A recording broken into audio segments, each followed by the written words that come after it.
Sabi ko, "Eto dito tayo, mainit na usapin."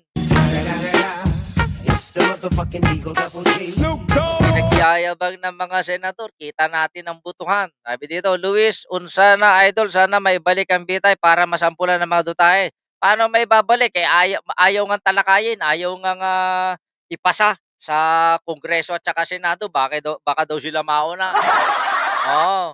O dito pinagmamalaki ng mga senador, mga kapatid, na kailanman daw pagdating ng butuhan sa 6, sa Miyerkules, ay hindi daw mananalo yung resolution para ituloy ang impeachment. Yan ang pinagmamayabang nila dahil pinapanindigan nila yung 19, 19, 11 hanggang sa 20 senator daw ay pwedeng bumoto, na sundin ang ruling ng Supreme Court para kaugnay doon sa impeachment ni Sara Duterte. Yan ang ipinagmamayabang ni Jinggoy.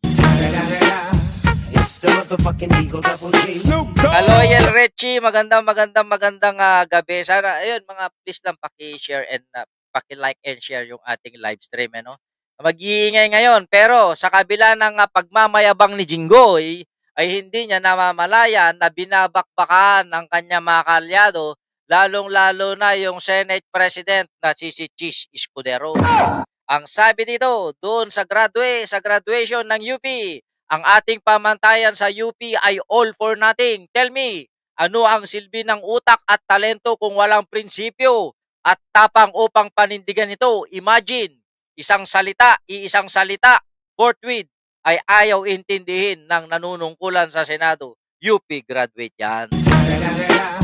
It's the motherfucking Nakaraan Eagle yan. Double G. Snoop Dogg! Nung nakaraang nangyari yan. Yan yung sentimiento ng mga akadim ng UP. Yung mga profesor, yung mga nagtuturo.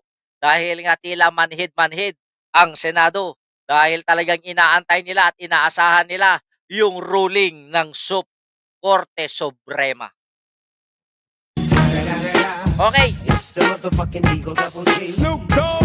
Kahit na may ruling na yung Supreme Court declaring the impeachment trial ang constitutional, ay eto, Supreme Court hiniling us to reconsider VP Sara Duterte impeachment ruling.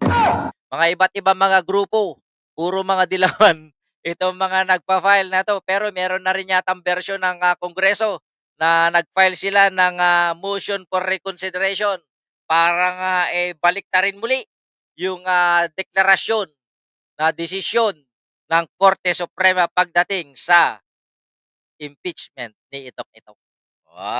Pero tingnan natin kung hanggang saan kayang dalhin ng Korte Suprema yung galit, yung pressure mula sa taong bayan at isa pa na nagnganganak dahil diyan. Sabi dito, hindi daw siya abogado, pero marunong akong rumespeto.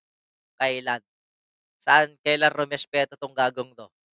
Marunong rumespeto at sumunod sa hatol ng Korte Suprema?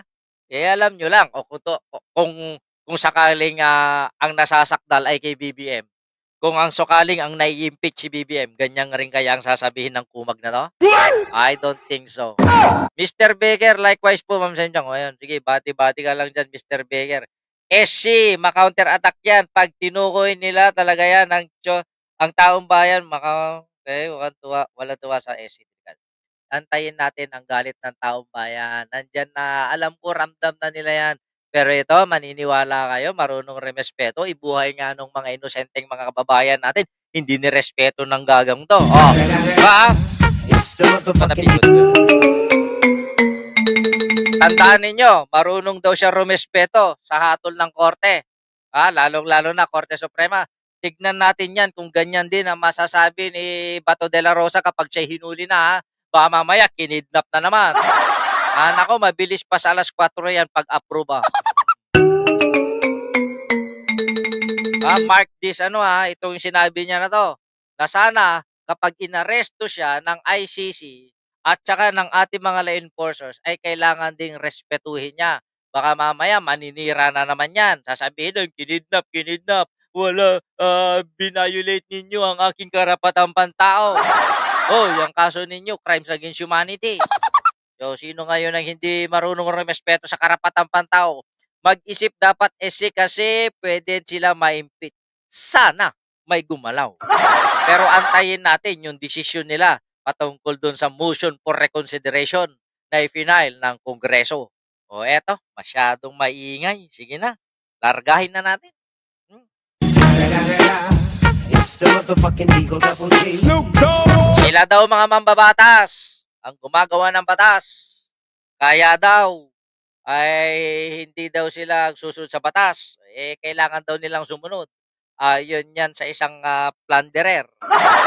Doon sa kaso niya, ako yung nagbabase sa mga kaso yung mga nag-iingay. Yan, sobrang ingay ngayon ni Jinggoy. Mula nung alam naman natin yung stand ni Jinggoy na ayaw niya na ma-impeach si Sara. Alam naman natin yung affiliation niya, Ma'am Milestone, shoutout, na lagi nga konektado yan sa mga Duterte mula nung na-dismiss yung kaso. Kasama si Janet Navoles, pero si Janet Navoles nakakulong pa rin. Diba? Mula noon, biglang ang Jinggoy Estrada, himod-himod na ng puwet ni mga Duterte, parang tulad ni Amy Marcos, no? So, sabi nga dito, kami, mga mambabatas, gumagawa ng batas tapos hindi kami susunod sa batas? That's awkward. Sabi dito, kung kami mambabatas ayaw namin sundan ng Korte Suprema, ano pa kaya yung mga iba?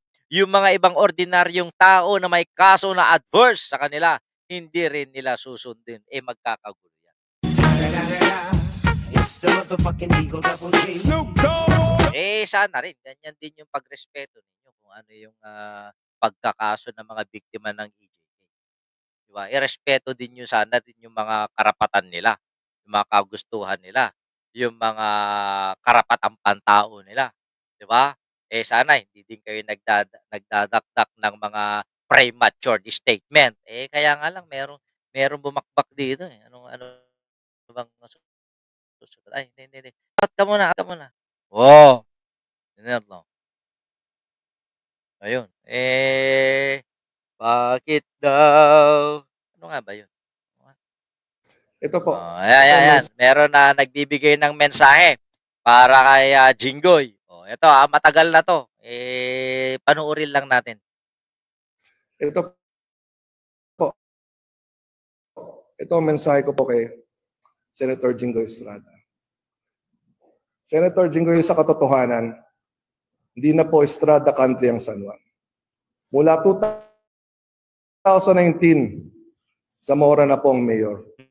Hanggang ngayon, Zamora ang mayor. Hindi na po Estrada country ang San Juan. At gusto ko yung paalala sa inyo na noong 2019, nung tumakbo kayo bilang senador, ay number 13 lang kayo dito sa San Juan. Noong 2022, number 14 lang kayo dito sa San Juan. Kaya kung inakala po ninyo na Estrada country, panalo sarili nyo rito Ano pa yung mga kandidato ninyo? Hindi ko po kailangan ng flying voter sapagkat pagkatapos po nung ako manalo nung 2019 ay virtually unopposed na po ako nitong mga sumunod na eleksyon. Ano ninyo na maayos tayo bilang isang mayor, ginagawa natin mga tungkulin. Ang laki na po ng pinagbago ng San Juan. Kitang-kita naman po yan ng lahat. Kaya nga po 15-0 ang botong aming nakuha noong 2022 at tiwala po ako na 15-0 po muli ang makukuha namin nitong 2025. So, again, it is a reminder to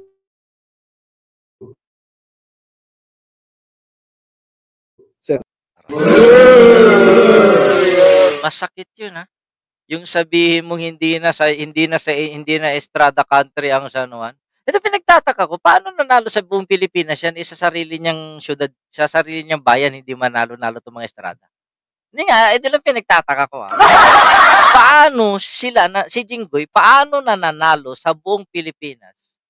Gayong sa sarili niyang bayan, hindi siya manalo. Yun lang pinagtataka ko. Ano yun? Gusto siya ng karamihang Pilipino, yung sarili niyang bayan, sinusuka sila. Yun. the motherfucking Eagle Double G. Sabi nga sa San Juan, Aladdin Santos, shoutout, sabi nga San Juan, kahit daw na doblehin yung bayaran, hindi daw mananalo mga Estrada dyan patunay dyan, yung tatlong term na nitong ni Zamora. Inaayos na nito yung anak nito na sumunod sa kanyang yapak. Kahit na sino daw na ipalaban sa mga Estrada, hindi daw mananalo. Nanalo si Jinggoy kasi bit-bit ni BBM sa unit team. Pero ngayon, isa na si Jinggoy sa magiging sakit ng administrasyong ito. Yan lang ang content ko dyan. Yung masyadong madakdak, maingay itong si Jinggoy.